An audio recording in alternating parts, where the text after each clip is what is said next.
오늘은 최근 경기 침체 우려에도 불구하고 굉장히 탄탄한 실적을 바탕으로 3분기 기준 역대 최대 실적을 기록을 한 산업을 좀 공부를 해볼 텐데, 특히나 이 산업은 크게 세 가지의 대형 호재를 또 앞두고 있는 시점이기 때문에 여러분들이 각별히 또 저와 함께 공부를 해보시면 좋지 않을까 싶습니다. 그 산업이 뭐예요? 그 산업은 혹시 우리 큐피디님 아이돌 관심 많으세요? 요즘 여자 아이돌에 관심이 진짜 많아요. 여자 아이돌 어떤 그룹이야? 르세라핌, 아이브, 뉴진스요. 요즘 제일 핫한 또 신인 걸그룹 되게 좋아하시네요. 저도 되게 관심 있게 보고 있는 여자 아이돌이긴 한데 사심 말고 그냥 제가 투자 관점으로 자, 오늘 그래서 제가 얘기할 내용은 이 엔터주입니다. 제가 이 엔터주에 대한 강의를 예전에도 정말 많이 했었어요. 정말 그만큼 제가 엔터주에 진심이고, 특히나 저는 엔터주를 투자할 때 있어서 단 한 번도 손실을 본 적이 없을 만큼 저 개인적인 매매에 있어서도 엔터주에 대한 투자를 굉장히 선호하고 있는데, 그렇게 엔터주를 좋아하는 제가 최근에 또 공부를 하다 보니까 슬슬 엔터주를 다시금 내가 공부를 해서 좀 유망주를 공략해 볼 만한 시점이 아닐까 싶은 생각이 들더라고요.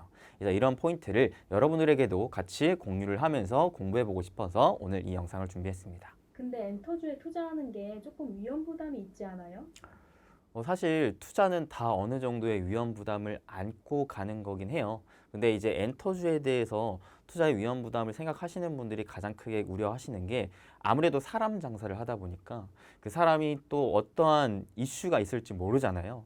예를 들면 최근 아이돌에서 크게 또 이슈화가 됐었던 학폭 관련된 이슈라던가, 아니면 최근에 사실 이러한 이승기 사건도 마찬가지고, 예전에 YG 같은 경우에는 빅뱅의 또 승리, 이런 사건도 있었죠. 사람이 저지르는 사건 사고에 있어서 주가가 또 크게 무너지는 또 상태도 연출이 되다 보니까 이런 부분들을 우려하시는 분들이 엔터주에 대한 투자를 좀 망설이시는 분들이 많은데, 이게 사람이 하는 거다 보니까 리스크가 어느 정도 있긴 하지만 반대로 리턴이 또 역시나 크다라고 저는 생각을 해요.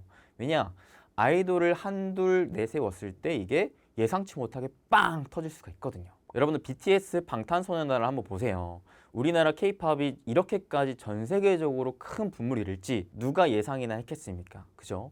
그러면서 하이브라는 기업이 그 외에 엔터 3사의 시총을 다 더한 것보다도 더 크게 될 줄 그 누가 예측이나 했겠습니까? 그리고 제가 예전에 메타버스 강의를 하면서도 사실 엔터사가 앞으로 메타버스 사업부를 채택을 하면서부터는 더 큰 모멘텀을 뜰 것 같다라는 식으로도 중장기적인 방향성을 얘기를 해드렸었기 때문에 어느 정도의 리스크는 있겠지만 반대로 성장성 역시도 크게 나올 수 있을 게 바로 이 엔터사이기 때문에 여러분들도 각자 나는 아이돌 이런 거 너무 관심이 없어요. 물론 그럴 수도 있겠지만 한 번쯤은 그래도 공부를 해보시면 좋을 것 같다라고 말씀드리고요. 그리고 이 영상을 시청하고 계신 몇몇 분들이 아마 자녀가 있는 분들이 좀 있을 거예요. 특히나 10대 자녀가 있으신 분들은 자녀한테 물어보세요. 요즘 핫한 그룹이 뭐가 있니? 요즘 아이돌 누가 핫해? 이런 것들 물어보면은 가장 사실 아이돌 제일 잘하는 게 10대이다 보니까 오히려 자녀에게 내가 투자 관점을 배울 수 있는 또 기회가 되면서 자녀와의 관계도 돈독해지고 돈도 버는 이러한 구조를 우리가 한번 기대해 볼 수 있지 않을까요? 자, 그래서 제가 최근에 공부한 엔터 관련된 모멘텀들을 하나둘씩 설명해 드릴게요. 일단 첫 번째는 최근에 인플레이션과 경기 침체 국면이 맞닿아 있기 때문에 대다수의 기업들이 이익을 발생시키는 게 굉장히 힘든 국면입니다. 왜 그럴까요? 일단 많은 사람들이 돈을 쓰려고 하지 않기 때문에 그렇죠. 근데 이러한 국면임에도 불구하고 주요 엔터사들이 올해 역대 최대 분기 실적을 기록하는 회사들이 하나 둘씩 나오고 있는 게 굉장히 중요한 포인트인데요. 엔터사들이 돈을 버는 구조가 크게 음원 앨범도 있겠지만 오프라인 콘서트에 대한 매출 비중도 우리가 무시할 수가 없습니다. 오프라인 콘서트를 진행함에 따라서 부가적으로 얻는 응원봉이라든지 그리고 굿즈라든지 이런 판매 수익도 꽤나 쏠쏠한데, 이 오프라인 콘서트가 기존에 코로나 때문에 계속 진행을 하지 못했었단 말이죠. 자, 근데 최근 우리나라를 바탕으로 북미 유럽 쪽에 코로나가 완화가 되면서 오프라인 콘서트들이 재개되며 3분기부터 이 오프라인 콘서트 매출이 반영이 되기 시작하면서부터 본격적인 매출 성장세를 지금 기록하고 있다라고 보시면 될 것 같습니다. 자, 근데 1년 중에 콘서트가 가장 활발할 때가 언제일까요? 연말이요. 맞습니다. 1년 중에 콘서트가 가장 활발할 때는 바로 연말입니다. 최근 엔터사들도 연말이 다가옴에 따라 다수의 콘서트 일정을 하나 둘씩 계획하고 있는 상황이기 때문에 그런 콘서트 일정에 따른 수익을 4분기에는 기대해 볼 수 있지 않을까 싶은 생각이 듭니다. 이게 엔터사의 첫 번째 호재고요. 그러면 두 번째 호재는 뭐냐? 바로 사우디 투자입니다. 최근 세계 최대 국부 펀드인 사우디 펀드가 카카오 엔터에 투자를 추진하겠다라는 보도가 뜬 건데요. 여러분들 최근 시장에서 가장 컸던 이슈가 뭐였죠? 바로 빈살만의 방한 이후에 네옴시티 관련된 모멘텀으로 인한 주가 상승이었죠. 사우디의 국가 장기 프로젝트인 비전 2030에 엔터 또한 포함되어 있는 것을 여러분들이 알고 계시면 좋을 것 같습니다. 실제로 엔터 신재생 관련 주식 매입에만 무려 100억 달러의 규모를 편성하겠다라는 게 이 비전 2030에 포함되어 있다 보니까 이 엔터 쪽도 사우디가 앞으로 지속적인 중장기적 투자를 하겠다라는 것을 생각해 볼 수가 있겠거든요. 전 세계에서 사실 엔터하면 또 K-팝 우리나라이기 때문에 사우디가 최근 우리나라 쪽의 엔터사들의 투자하려는 움직임을 계속해서 보여주고 있고 이게 앞으로도 이어질 것을 기대할 수 있는 게 바로 두 번째 호재입니다. 자, 마지막 세 번째 호재는 뭐냐? 한알령 가동 무려 6년 만에 이 한알령이 해제가 될 수 있다라는 기대감이 바로 세 번째 호재입니다. 최근에 대통령실에서 어떠한 발표를 해줬냐면 이달 중순 열린 한중 정상회담을 계기로 중국이 6년 만에 한국 영화의 온라인 동영상 서비스 즉 OTT를 재개한다는 언급을 했다라고 발표를 해줬는데요. 사실 한알령 발동 이후에 우리나라 정부가 직접적으로 이렇게 발표를 해준 게 거의 처음이다시피 하고 있는 상황이라 이번에는 진짜 한알령 해제가 되는 게 아니야? 사람들의 기대감이 점차 커져가고 있는 상황입니다. 여기에 대해서 최근 시진핑 주석 역시 한중 인적 문화 교류 중단의 아쉬움을 직접적으로 거론을 해줬기 때문에 한알령 해제 기대감이 점차 커지고 있는 상황입니다. 자, 근데 아직까지는 한알령 해제에 대한 기대감이 좀 완전하지가 못한 게 왜 그러냐면 과거에도 우리나라 영화 이런 컨텐츠를 중국에서 방영한 사례들이 몇 차례 있었기 때문입니다. 실제로 이번에도 방영을 하게 된 게 신작이 아니라 과거 구작이었기 때문에 이번 기대감이 그렇게까지 아직 크지가 않은 부분인데요. 자, 그래서 이번 한중 간의 움직임에 따라서 한알령 해제 기대감이 점차 커지면서 그에 따른 수혜주들이 더 크게 부각을 받으려면 어떠한 모멘텀들이 작용을 해야 되냐? 첫 번째, 구작이 아닌 신작을 중국에서 동시 반영을 해줘야 되고 아니면 두 번째, 국내 게임사의 판호를 직접적으로 발급을 해준다거나 마지막 세 번째, 우리나라 K-팝 공연을 중국 현지에서 진행을 하는 등의 이슈가 나온다면 야 이제는 드디어 6년 만에 한알령이 해제가 되겠구나 라는 기대감이 커져가면서 우리나라 화장품이라든지 게임, 엔터와 같은 중국의 기존의 매출률도가 높았었던 산업들의 주요 기업들의 주가가 폭발적으로 상승하는 움직임이 나오지 않을까라고 생각해 볼 수가 있겠습니다. 그래서 이러한 한알령 해제 움직임을 여러분들이 각별히 또 체크를 해놓고 지속적인 움직임을 계속 따라다니면서 공부해 볼 필요가 있어 보여요. 그러면 엔터사 중에 조금 더 주목해볼 만한 기업은 뭘까요? 저는 현 시점에서 조금 더 주목을 해본다 하면은 개인적으로는 SM과 JYP를 좀 더 주목해 볼 것 같습니다. 첫 번째 JYP는 일단 무언가 빵 터트릴 만한 대형 아티스트가 특별히 있는 건 아니겠지만 중박 이상은 계속해서 내주는 아티스트가 대거 포진이 되어 있어요.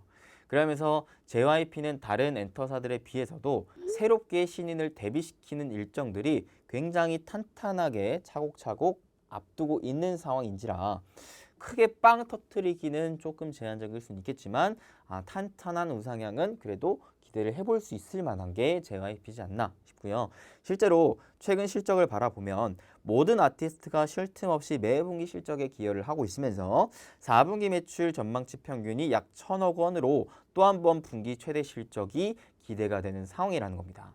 실제로 올해 3분기 역대 분기 최대 실적을 기록했었던 게 JYP였고 이를 가장 크게 기여했었던 게 있지랑 트와이스라는 아티스트인데 트와이스는 일단 최근에 8년차 재계약을 이뤄냈어요. 그리고 그 계약 조건도 나쁘지 않았어요. 회사 입장에서. 그래서 앞으로 트와이스에 대한 리스크는 해소가 됐다라고 보고 그 다음에 있지 또한 마찬가지 다가오는 11월 30일 컴백을 앞두고 있는 상황이기 때문에 이 있지랑 트와이스가 또 연말 네, 콘서트, 그 다음에 컴백 이런 일정으로 인해서 4분기에도 양호한 실적을 나타내는데 크게 기여할 수 있지 않을까라는 부분들을 기대하고 있는 상황이고, 그리고 두 번째 SM은 올해 3분기 영업이익이 작년 대비 무려 3배 넘게 증가를 했는데 왜 그러냐?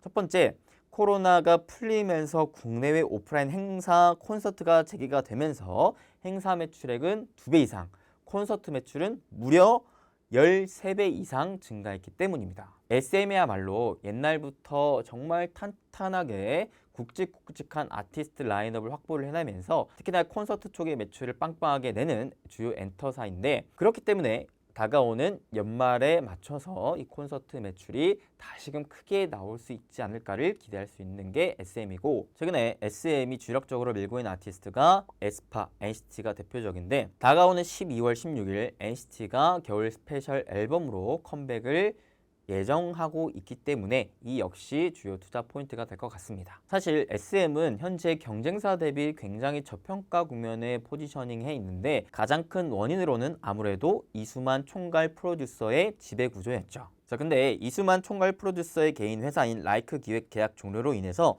내년에 수수료로 240억을 지급해야 됐었는데 이걸 하지 않아도 되기 때문에 점차 이수만 관련 악재 역시 해소되고 있는 상황이다 라고 보시면 되겠고, 그렇게 내년이 더 기대가 되는 게 SM이다 라고 볼 수 있겠습니다. 마지막으로 제가 두 번째 호재라고 말씀드렸던 사우디 투자 모멘텀을 갖춘 게 바로 또 이 SM이라고 볼 수가 있겠는데, 왜 그러냐면 첫 번째, 사우디가 올해 초에 SM과 업무 협약을 체결한 바가 있었고요. 그 다음에 SM이 사우디의 경영기획 담당자를 모집한다라는 공고가 최근에 나오면서 제2의 중동붐이 나오지 않을까라는 기대감이 점차 커지고 있는 상황이기 때문에 그렇습니다. 실제로 SM은 사우디 정부와 밀접한 관계로 중동 시장으로 선제적인 진출을 한 대표 기업이었거든요. 그래서 이렇게 오늘 알려드렸던 큰 3개의 호재를 바탕으로 현 시점에서 여러분들이 엔터사에 조금 더 관심을 기울이시면서 공부를 해보시면 좋을 것 같다라는 생각에 이렇게 영상을 또 찍게 되었으니까요. 여기에 중장기적으로는 메타버스 관련 모멘텀까지 갖고 있는 엔터사, 여러분들 개인적으로도 좀 더 공부해 보시면 좋을 것 같습니다.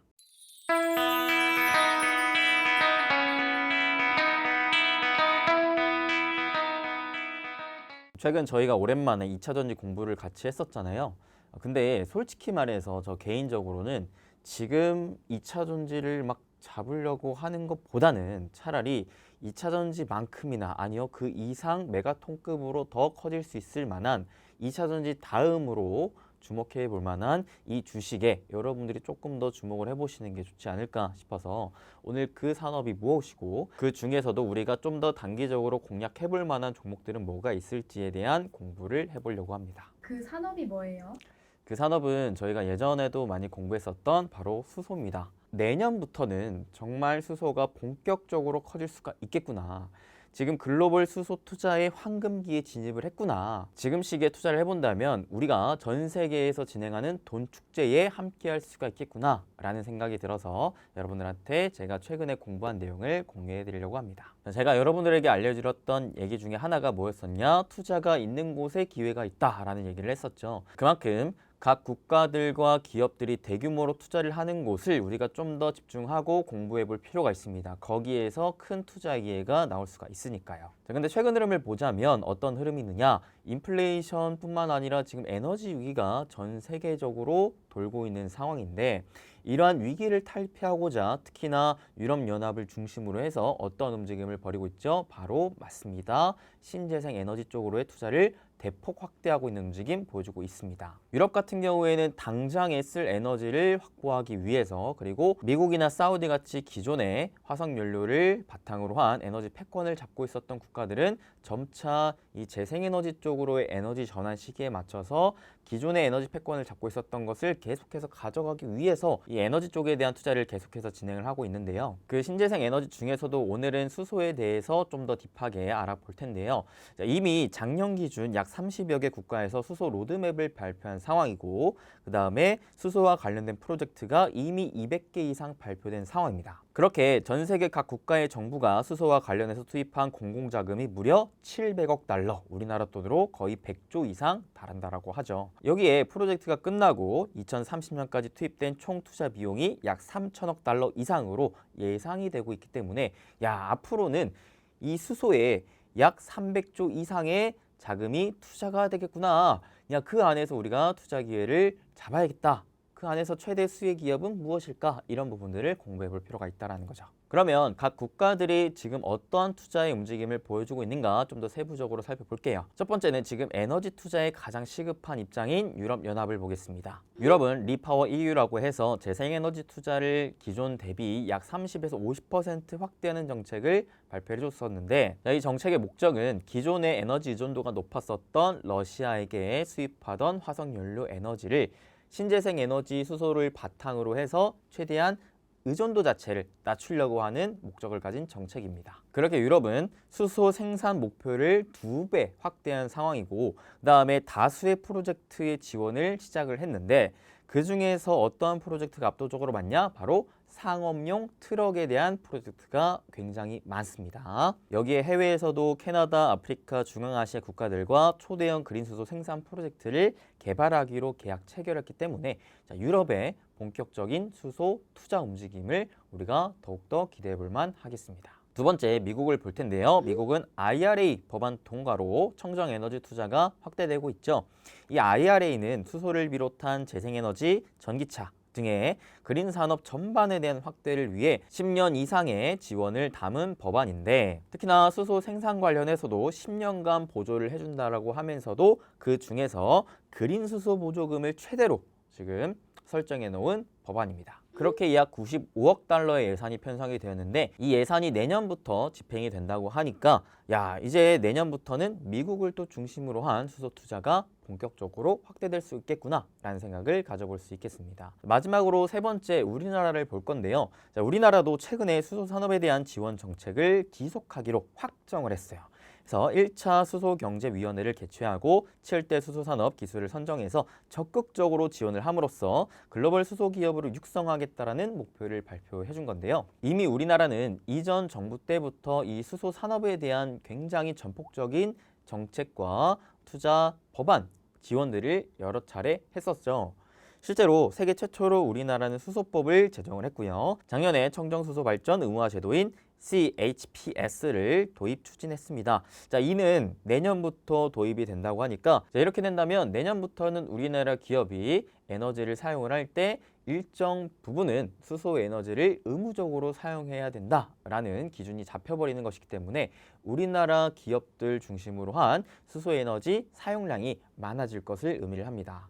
그러니 전반적으로 이 에너지에 대한 사용량이 거의 강제적으로 진행이 된다라고 봤을 때 그만큼 생산량을 더 늘려야 된다라는 것이고 이 수소 관련된 인프라를 더 확충을 해야 된다라는 의미로 받아들일 수가 있기 때문에 우리나라 역시 마찬가지로 내년부터는 보다 더 본격적인 수소 생태계 구조가 확립될 수가 있겠구나라는 생각을 가져볼 수 있겠습니다. 그러면 우리나라는 어떤 부분에 조금 더 주목을 하고 있느냐? 2030년까지 수소 상용차를 3만 대 확보하는 것을 목표로 하면서 관련 보조금을 확대해 줬기 때문에 우리나라는 이 수소 상용차, 예를 들어 트럭, 버스, 특장차와 같은 쪽으로 수소 쪽에 투자 지원이 확대될 것이니 이쪽 분야가 커질 수가 있겠구나라는 생각을 가져볼 수 있는 겁니다. 앞으로는 이 그린 수소를 누가 많이 싸게 만들어서 파느냐에 대해서 에너지 패권 국가가 자리 잡을 가능성이 매우 높습니다. 그리고 수소 산업의 전반적인 밸류 체인을 보시면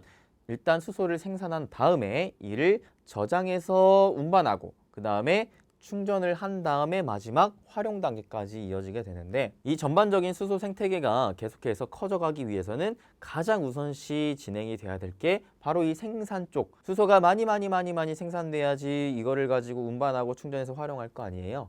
그죠? 근데 이게 양이 많은 것도 중요하지만 무엇보다 기존에 내가 쓰던 에너지, 즉 화석연료 에너지에 비해서 에너지가 값싸야지 가격 경쟁력을 갖추면서 이에 대한 수요가 많아져서 전반적으로 이 시장 자체가 커질 수 있는 판이 깔리게 될 겁니다. 그래서 수소 생태계에서 현재로서는 가장 중요한 건 이 그린 수소 생산량을 정말 많이 늘려서 값싸게 만든 다음에 이를 최대한 많이 뿌려주어서 전체적인 생태계가 커져갈 수 있게끔 만들어주는 게 중요하다라고 볼 수가 있겠습니다. 그렇게 전 세계에서 내년부터 수백조 규모의 커다란 돈 축제가 어디 이쪽에서 나올 수가 있겠구나 라는 생각을 가질 수 있는 겁니다. 또한 최근 발표에 따르면 그린 수소 시장이 전기차 배터리 시장 확대와 유사한 성장 경로를 예상한다라는 말까지도 하거든요.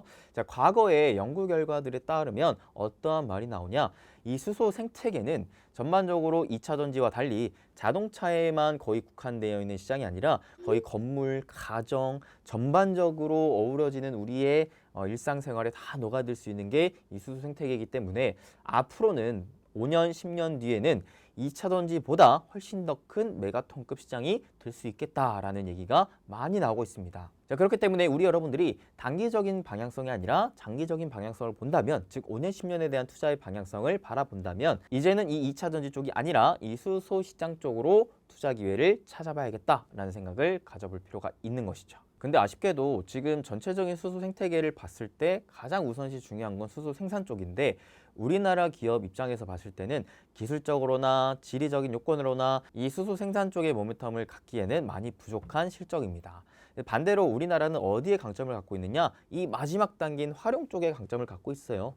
실제로 수소차 전체 시장 점유율의 절반 이상을 차지하고 있는 게 이제 우리나라 기업이거든요. 그래서 현 시점에서 우리 여러분들이 우리나라 기업 주식 쪽으로 투자를 한다라고 봤을 때는 아쉽지만 수소 생산 쪽이 아닌 활용 쪽으로 조금 더 시선을 열어볼 필요가 있겠고, 그 중에서도 어디? 수소차 쪽으로 시선을 돌려볼 필요가 있습니다. 왜? 우리나라 정부 역시도 이 수소차 쪽으로 지원을 보다 더 확대를 해준다라고 했으니까요. 근데 생각을 해보세요. 우리가 수소차를 탈까요? 수소차를 타려면 뭐가 필요할까요? 기본적으로 수소 인프라가 필요합니다. 수소 충전소가 필요하고요. 그 다음에 무엇보다도 수소차를 탈 수 있게끔 만들어주는 그 그린 수소의 단가가 싸야 돼요. 내가 수소차를 타고 다닐 때 있어서 충전해야 되는 그 가격이 비싸다면 굳이 탈 필요가 없죠. 가뜩이나 차가 비싼데. 그래서 전반적으로 가장 우선시 이루어져야 될 것은 이 그린 수소 생산 단가의 하락입니다. 이게 싸져야지만 우리는 수소차를 탈 이유가 생기는 거예요. 여기서 중요한 게 뭐냐면 수소 단가 자체가 굉장히 지금 싸지고 있는 국면이라는 겁니다. 왜? 기본적으로 생산량을 많이 늘리고 있는 상황이라는 것이죠. 공급이 늘어나면 자연적으로 가격은 하락하게 됩니다. 가격 경쟁으로 인해서. 자, 여기에 뭐까지? 세제 혜택과 보조금까지 준대요. 실제로 현재 그린수소 최저 생산 비용은 이미 $3 이하인데 여기에 탄소 포집 세제 혜택과 청정 수도 세제 혜택까지 다 적용을 하면은 수소 가격은 오히려 마이너스까지 하락을 한다고 합니다. 그러니 유럽과 미국의 이 주요 정책적 법안, 즉 이 보조금 지원 세제 혜택이 실질적으로 진행이 되는, 집행이 되는 내년부터 본격적인 수소 생태계가 구축이 되는 시기가 아닐까라는 생각이 듭니다. 여기에 더해서 유럽은 수소 충전소 의무화 연도를 기존 2030년에서 2028년으로 앞당기고 주요 간선도로 150km에서 100km 간격으로 수정해서 1,500개 이상의 충전소를 확보할 계획이라고 합니다.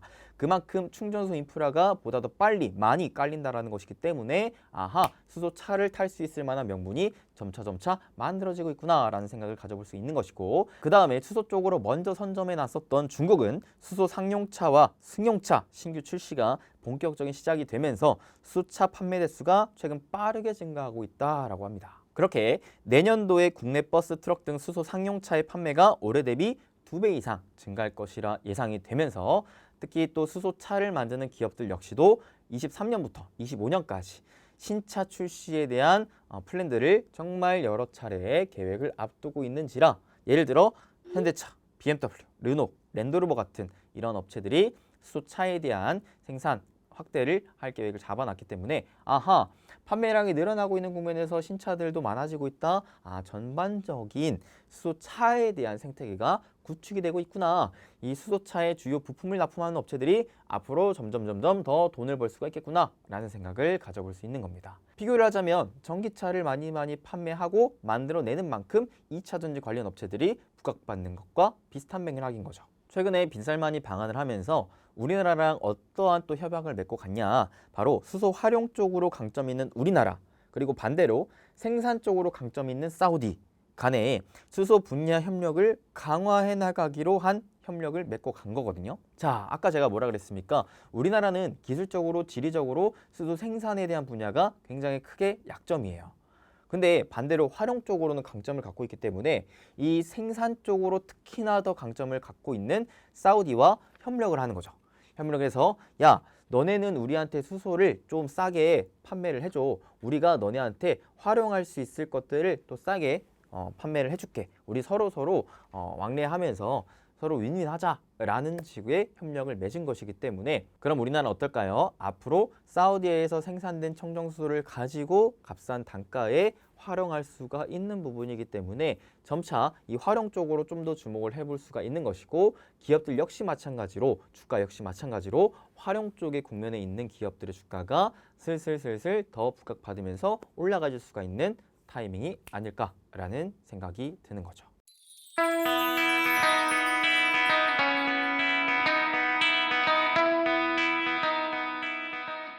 12월 FOMC 회의를 앞둔 11월의 마지막 주입니다. 정말 중요한 한 주가 될 수가 있고요. 그리고 12월 FOMC 전에 우리가 가장 중요하게 봐야 될 몇 가지 포인트에 대해서 좀 짚어드릴까 합니다.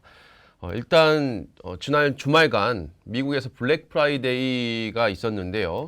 지금도 이제 하고 있죠. 네, 시작을 됐는데 온라인 매출이 무려 12조 원으로 역대 최대라고 합니다.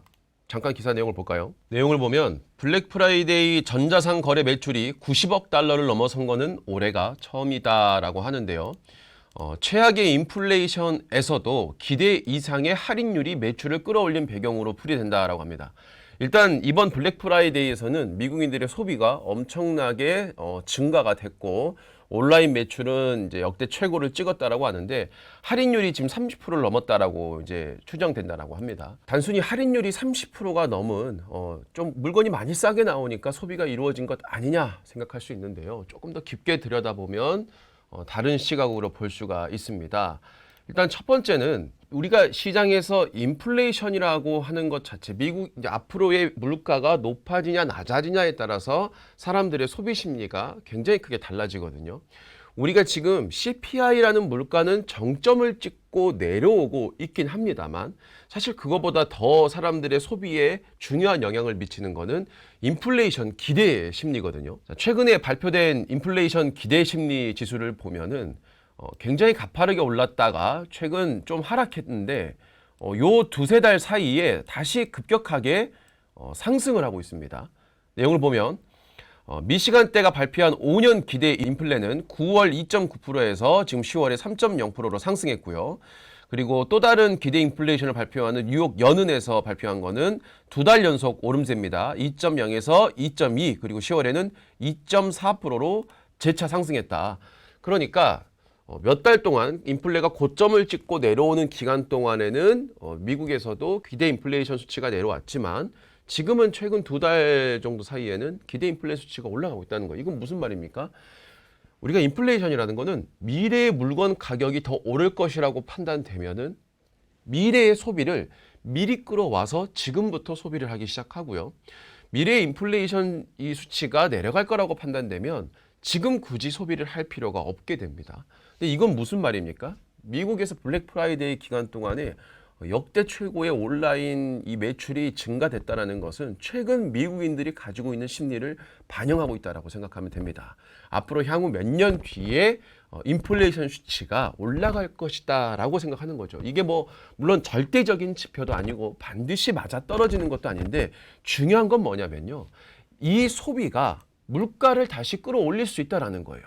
그리고 미국 기준에 연준 기준에서도 지금 현재 물론 후행 지표이긴 하지만 고용과 실업률에 대한 데이터가 큰 문제가 없는 상태에서 미국인들의 이런 큰 소비들은 충분히 지금 금리 인상을 더 높게 가져갈 수 있는 오히려 안정적인 역할을 해버리는 거죠. 자, 그래서 만약 이번 블랙 프라이데이 때 오히려 소비가 급격하게 침체되는 모습이 나왔다라고 한다면 오히려 연준에 대한 피봇, 그러니까 연준의 어떤 정책 전환, 최근에 또 여러 유튜브들이나 많은 매체에서 내년에 금리 인하가 오히려 빨리 올 수도 있다 이런 얘기가 있는데 만약에 소비가 아예 죽었다면 그런 정책에 대한 피봇의 기대를 좀 할 수 있었을 텐데 지금의 이 소비를 봤을 때는 연준이 그렇게 빠른 정책에 대한 턴을 하기가 쉽지 않을 것 같다라는 생각이 듭니다.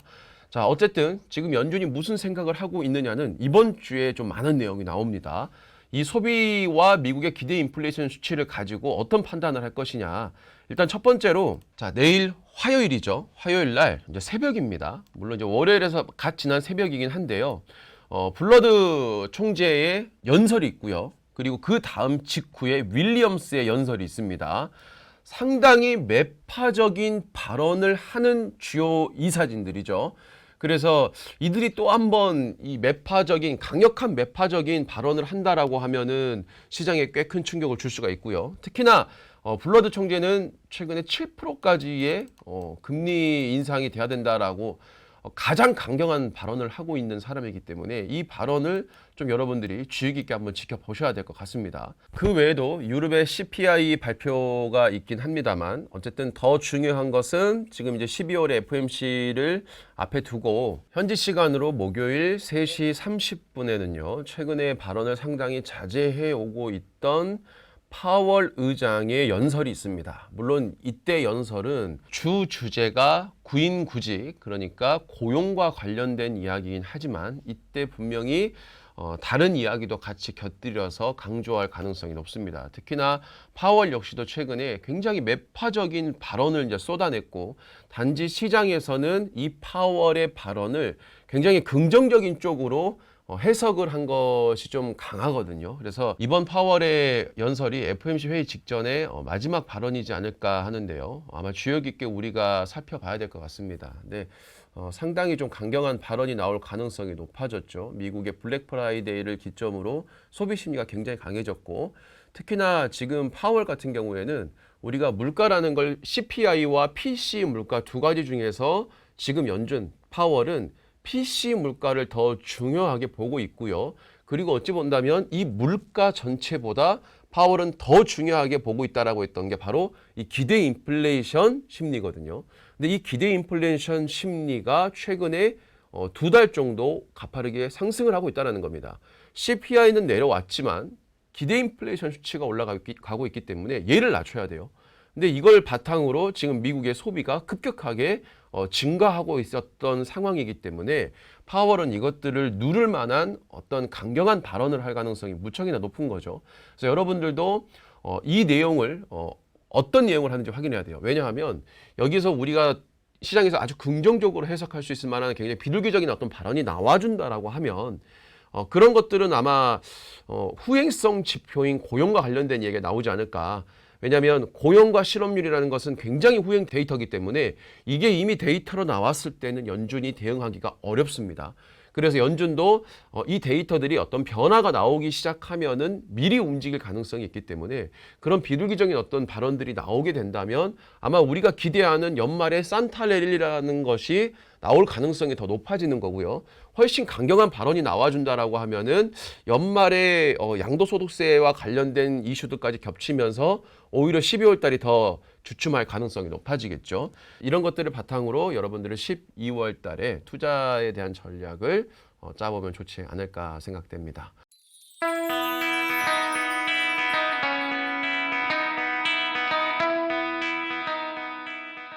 최근 증시가 지지부진한 이 흐름을 만들어가고 있는 가운데 안타깝게도 시장에 좀 리스크가 큰 기사들이 터지고 있습니다. 중견 건설사들이 파산, 도산을 하기 시작했고요. 이 여파가 다른 건설사와 심지어 PF 시장에 많은 투자를 했던 증권사에 대한 부도까지도 연쇄적으로 충돌할 수 있다라는 시장의 분위기가 좀 형성이 되고 있습니다. 만약 그렇다면 앞으로의 시장이 정말 어려워진다라고 하고 내년에 증시가 큰 폭으로 무너진다고 하면 혹은 증시가 무너지지 않더라도 전체적인 실물 경제가 무너진다라고 했을 때 정말 시장에서 수혜주가 될 만한 기업들은 어디일까? 시장의 자본들은 어디로 움직일까에 대해서 오늘 좀 말씀을 드려볼까 합니다. 아마 오늘 이 영상을 여러분들이 끝까지 시청을 해보신다면 시장이 무너지는 와중에도 아마 좋은 결과를 만들 수 있지 않을까라는 생각이 듭니다. 과거에도 제가 한 차례 영상을 찍어 드린 적이 있습니다. 예전에 탐정소에서 이제 말씀을 드렸던 부분인데요. 경제가 어려워지면 어려워질수록 사람들은 이 소비에 대해서 선택적 소비를 하게 되어 있고요. 그리고 당연히 이 선택적 소비에서는 전체적인 시장에서 크게 두 가지가 나뉩니다. 하나는 프리미엄 시장이냐 아니면 기본 의식주와 관련된 시장이냐. 경제가 좋을 때는 사람들에 대한 소비는 기본적인 의식주와 관련된 소비보다는 프리미엄에 대한 시장의 소비가 훨씬 더 커집니다. 이 프리미엄이라는 것은 고가의 스포츠도 될 것이고요. 혹은 여행도 될 것이고요. 많은 부분에 있어서 필수적이지는 않지만 나의 어떤 행복과 욕망을 얻을 수 있는, 욕망을 내가 채울 수 있는 그런 부분에 이제 소비가 이루어지는 거죠.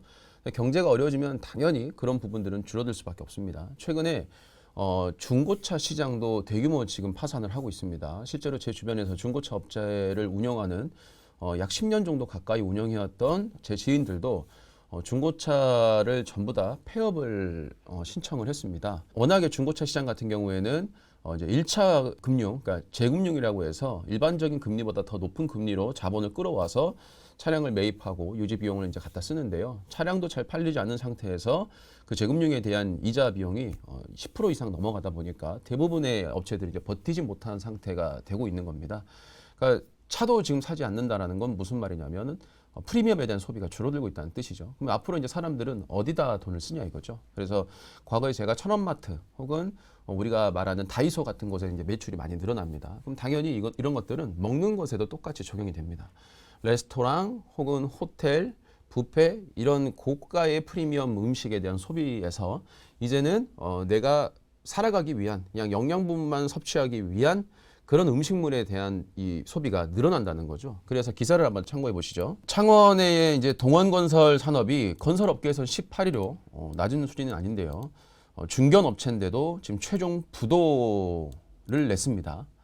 이 한 기업이 그래도 중견 기업의 건설사가 부도가 나면요. 당연히 그 밑에 있는 이제 하도급 기업부터 연계된 혹은 이 기업에 투자된 것까지 거미줄처럼 피해가 확산이 됩니다. 그래서 한 개의 이 기업이 부도났다라고 해서 단순히 우리가 치부할 수 있는 내용은 이제 아니고요. 여기에서 이런 건설사의 투자 심리가 악화되면 악화될수록 더욱더 PF 시장은 살아나기가 어려울 겁니다. 자, 그럼 이럴 때 이제 뭘 해야 되느냐? 이런 기사가 이제 나오죠. 투자 망했어. 아껴야지. 도시락 찾는 2030 편의점주가 뜬다. 이런 얘기가 나왔습니다. 물론 이런 이야기는 이미 증시가 크게 무너지기 시작한 올 여름부터 화두가 됐던 내용입니다. 하지만 제가 오늘 여러분들한테 말씀을 드린 이유는 이것이 결코 단기적인 단발적인 이슈로 끝나는 내용이 아니기 때문입니다. 경기 침체가 길어지면 길어질수록 그것이 시장에 우리가 이 돈을 쓰는 목적 자체가 내가 먹는 걸 아껴서라도 투자하고 먹는 걸 아껴서라도 고가의 프리미엄의 어떤 욕망을 채울 수 있는 곳에 돈을 쓰는 것이 아니고 그것이 자리가 완전히 만들어질 때까지는 대부분의 국민들은 소비를 줄이기 때문에 아마 이런 현상이 꽤 이어질 것이라고 저는 보고 있습니다. 그리고 제가 이제 보여드릴 관련된 업종들의 차트에서도 과거 시장이 어려웠을 때 그때의 차트를 한번 여러분들이 같이 비교를 해서 보신다면 지금의 내용이 아마 잘 이해가실 거라고 봅니다. 자, 물론 관련된 주는 굉장히 많습니다만 일단 이런 것들을 찾는 곳이 편의점이죠. 그러면 제일 첫 번째는 편의점 관련주가 올라갈 것입니다. 그리고 두 번째는 이 편의점에 이런 것들을 납품하는 곳이 이제 올라가는데요. 우리가 일반적으로 이제 농담 삼아서 라면만 먹고 살아 이런 얘기를 하죠. 그러니까 우리가 밖에서 먹는 어떤 외식이나 혹은 장을 봐서 먹는 이 비용들은 점점점 비싸지고 우리가 감당하기 어렵기 때문에 특히나 대한민국은 지금 저출산이 굉장히 심하고 예전처럼 이제 대가족이 아니라 핵가족, 특히나 혼자 사는 가구들이 정말 많아지고 있기 때문에 혼자 살면은 웬만해선 요리를 해 먹지 않습니다. 가장 간단하게 먹을 수 있는 것을 찾기 때문에 햇반과 같은 음식들 그리고 라면 이런 것들이 간편식들이 정말 많이 소비가 될 겁니다. 실제로 제가 편의점을 매일매일 다니다 보면은 해당 코너에 이 제품들은 항상 예전에는 꽉꽉 차 있었는데 지금은 저녁에 가면 거의 재고를 찾아보기 어려울 정도로 많은 소비가 이루어지고 있습니다. 그래서 첫 번째는 편의점, 두 번째는 이런 도시락과 관련된 것이고요. 세 번째는 이런 걸 만들기 위한 이제 원재료들이 들어가는 기업들이 되겠죠. 그래서 그런 업종들을 제가 더 많겠지만 간략하게 이제 여러분들한테 소개를 드리자면 도시락 같은 것들을 만들어서 좀 판매하는 기업이 동원수산이 좀 관련주로 엮여 있고요. 그리고 동원 F&B는 생쿡 잡곡밥 3종 출시를 이제 출시해서 이런 잡곡밥, 그러니까 우리가 알고 있는 이 돌려먹는 전자레인지에 돌려먹는 이런 햇반 같은 것이 되겠고요. 오뚜기 같은 경우도 당연히 햇반과 이런 라면이 관련돼 있고, 또 우리가 가장 많은 편의점을 볼 수 있는 BGF 리테일에서 있는 이 CU 편의점이죠. 그리고 그 다음으로 또 많이 볼 수 있는 게 GS25, 이게 GS 리테일이 이제 가지고 운영하는 기업들이죠. 이 관련된 업종들의 주가를 우리가 한번 좀 봐보겠습니다. 먼저 동원수산을 보시죠. 최근에 이제 러시아 수산물 관련주에서 자 이렇게 만들어 놨었는데, 이게 얘네들이 대부분 러시아 전쟁 때 단기적으로 이제 어마어마하게 급등했다가 대부분 이제 제자리로 내려온 업종들인데요. 차트를 보면은 상당히 바닥권에서 어떤 이 밴드를 형성하고 있는 모습을 좀 확인할 수 있는데요. 자, 재밌는 건 뭐냐면, 실제로 이 기업 같은 경우에는 코로나 직후에 대부분의 업종들이 엄청난 상승을 기록할 때 오랜 기간 동안 상승을 하지 않고 제자리에서 좀 이렇게 머물렀던 경향이 있습니다. 왜냐하면 이때는 우리가 침체라고 확인할 수 있었던 것이 아니라 오히려 다른 업종들이 몇백 프로씩 상승을 하면서 엄청난 유동성이 몰렸기 때문에 이 기업들의 주가는 크게 움직이지 못했던 겁니다. 그리고 이때 당시에는 사실상 실물 경기가 침체됐다라고 표현하기는 좀 어려웠었죠. 자, 근데 이 기업들의 과거 데이터를 한번 보시죠. 굉장히 크게 튀어 올라왔을 때가 한 번씩 있는데요. 여기도 보시면 유럽발 재정위기가 있었을 때하고 겹치고요. 그리고 여기도 중국발 위안화 절하 사태로 인해서 시장이 큰 폭으로 무너졌을 때의 주가가 엄청나게 위로 튀어오르는 모습을 좀 보여줄 수 있습니다. 지속적으로 박스권에 있다가 크게 튀어 올랐고요. 오히려 전 세계 경제가 초호황으로 들어섰다고 판단하는, 특히나 우리나라 같은 경우에는 한국의 수출이 역대 최고를 찍었던 2016년부터 18년 사이의 주가를 보면 오히려 그때는 고점을 찍고 내려와서 박스권 형태의 자리를 위치하는 걸 볼 수 있습니다. 그리고 2018년부터 시작했을 때 여기죠. 자, 2018년부터 미중 무역 분쟁 때문에 우리나라 코스피가 크게 무너지면서 실제 실물 경기도 좀 이제 어려워졌다. 그래서 코로나가 만약 발생하기 전이라면 당장 경제가 무너져도 이상하지 않을 정도다라고 판단될 때, 그때 주가가 위로 큰 폭으로 튀어오르는 현상을 좀 볼 수 있습니다. 물론 그때마다의 어떤 이유나 호재성은 뭐 다르게 터진 것들이 있긴 있겠으나, 중요한 것은 전체적인 맥락 내에서 우리가 확인할 수 있는 것은 실물 경기가 위협이 될 때마다 크게 튀어 올라왔다라는 것을 볼 수가 있죠.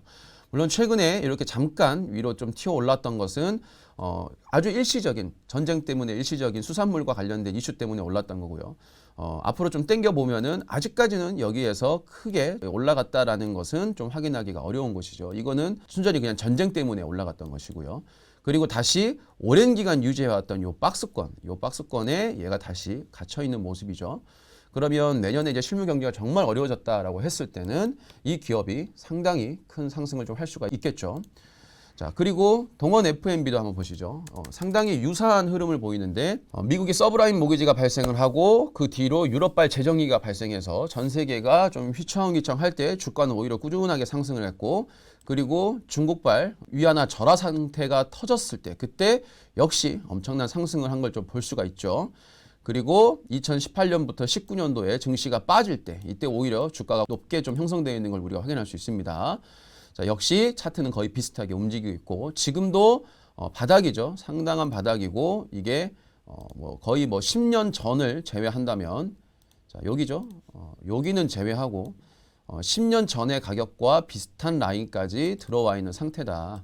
그래서 여기서부터 이제 차근차근 올라간다라고 해도 전혀 차트상으로 무리라고 볼 수가 없는 위치에 있습니다. 자, 제가 아까 앞에서 메모장에 적어드렸던 이런 동원수산, 동원 F&B 같은 것 외에도 이 차트와 굉장히 유사하게 움직이는 게 사조산업 같은 기업이 있고요. 역시 차트가 크게 튀어 올랐을 때의 이 흐름이 굉장히 비슷하게 움직이죠. 이러면 단순히 이 기업들의 어떤 특정 기업들의 호재, 그때 당시에 어떤 것 때문에 올랐다, 이것만 좀 대입하기는 어렵겠죠. 그래서 이런 기업들을 우리가 앞으로 눈여겨봐야 되고요. 자, 그 다음에 오뚜기도 역시 한번 보시죠. 오뚜기도 대표적인 우리나라의 먹거리의 큰 기업인데 주가가 다른 기업들하고 다르게 오랜 기간 동안 상당히 계속 내려왔어요. 2016년도 당시에 2015년도에 요 가장 어렵다라고 판단됐을 때 뭐 연준이 금리를 당시에 의장이었던 자넷 옐런 의장이 금리를 뭐 1년에 4번씩 올리겠다, 뭐 아주 매파적으로 가겠다라고 이제 겁을 줬을 때죠. 그래서 시장이 전 세계가 위축이 돼서 어려워졌을 때 주가가 정말 큰 폭으로 튀어올랐죠. 자, 그러다가 오히려 연준이 금리 인상을 천천히 하겠습니다라고 해서 대부분의 인프라들 그리고 새로운 4차 산업과 관련된 업종들이 폭발적으로 성장할 때 오히려 주가는 큰 폭으로 내려오는 걸 볼 수 있습니다. 자, 그러다가 자, 저점 찍다가 자, 이때 미중 무역 분쟁으로 인해서 경제가 크게 흔들린다라고 평가받을 때 다시 한번 또 크게 튀어 올랐고요.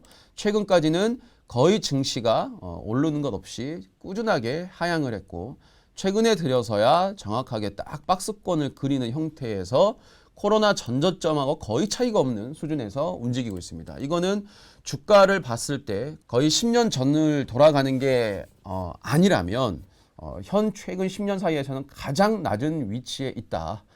이렇게 보시면 될 것 같아요. 그래서 저는 이 기업들이 좀 우리가 경기 침체가 올 때 굉장히 좋은 기업이다라고 판단이 되고요. 자, 편의점 관련주도 한번 보시죠. 우리가 가장 많이 확인할 수 있는 CU죠. CU인데 최근 이제 일봉에서 가까운 그래프만 보면은 좀 꽤나 상승한 모습을 좀 보여줍니다. 많이 올랐는데요. 자, 물론 이제 이 기업은 증시에 이제 상장된 게 오래되지 않았기 때문에 우리가 길게 볼 수 있는 것은 별로 없습니다만 최근에 저점을 이렇게 계속 들어 올리는 형태를 좀 보여주고 있죠.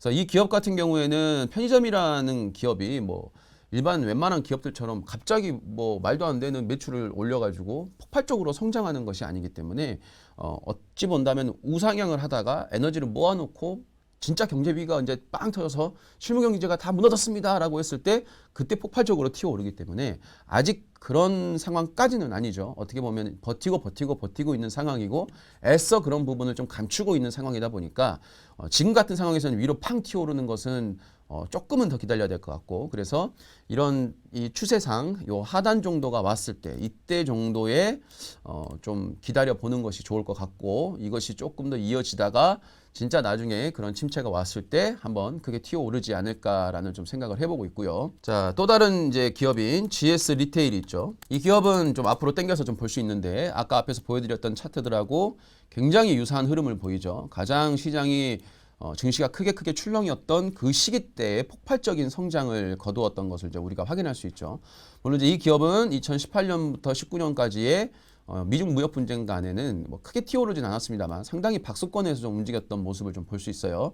그리고 최근에 이 종목도 상당히 주가가 바닥까지 내려왔습니다. 바닥까지 내려왔는데 요 위치가 이 기업의 초기 시작할 때하고 거의 비슷한 수준에 와 있습니다. 그래서 어찌 본다면 이 기업에서는 가장 낮은 차트상에서 가장 낮은 가격대에 위치해 있고 최근에 좀 상승을 하긴 했지만 그래봐야 얼마 안 되는 위치다. 그래서 요 기업도 오히려 최근에 이렇게 상승해줬다는 것은 우리가 좋게 볼 수 있는 게 뭐냐면 큰 폭으로 이렇게 하락을 하고 있다가 계속적으로 하락을 하다가 여기서 역헤드 앤 숄더의 모습을 보여주면서 이렇게 바닥을 지금 다른 의미로 본다면은 지금 쌍바닥을 찍은 거고요. 조금 더 우리가 차트적인 설명을 해본다라고 하면은 역헤드 앤 숄더의 모습을 그리면서 이제 위로 올라가는 그리고 지금의 이 위치도 전고점을 돌파했고 그 전에 전고점도 돌파를 했기 때문에 차트적으로 보면 이제 상승으로 갈 가능성이 높다라고 우리가 평가를 좀 할 수 있습니다. 그래서 우리가 뭐 경기 침체를 반기자, 좋아하자 그런 의미는 아닙니다만 지금처럼 어려운 시기 때 실제로 경기 침체가 와서 우리가 알고 있는 대부분의 성장주 그러니까 금리가 낮고 자본을 끌어와서 높게 성장할 수 있는 그런 성장주들은 고금리 상황에서는 아무래도 주가가 많이 힘들 수밖에 없죠. 그래서 미래에 대한 장기적인 투자를 했던 분들은 지금 같은 고금리 시대 때는 상당히 계좌가 어렵고 심리적으로도 좀 흔들릴 수 있는 상황이죠. 그리고 전통적인 산업들에 대한 인프라 부분들도 지금 당장은 여의치 않기 때문에 여러분들이 경기 침체가 왔을 때 그래도 최소한 몇 달, 1년, 2년 정도를 투자를 해서 큰 수익을 좀 볼 수 있을 만한 업종들이 이 관련된 종목들이기 때문에 여러분들이 이것들을 한번 찾아보신다면 더 많은 종목도 있을 겁니다. 한번 찾아보시고 과거 차트도 한번 찾아보고 현재 지금 차트의 위치에서도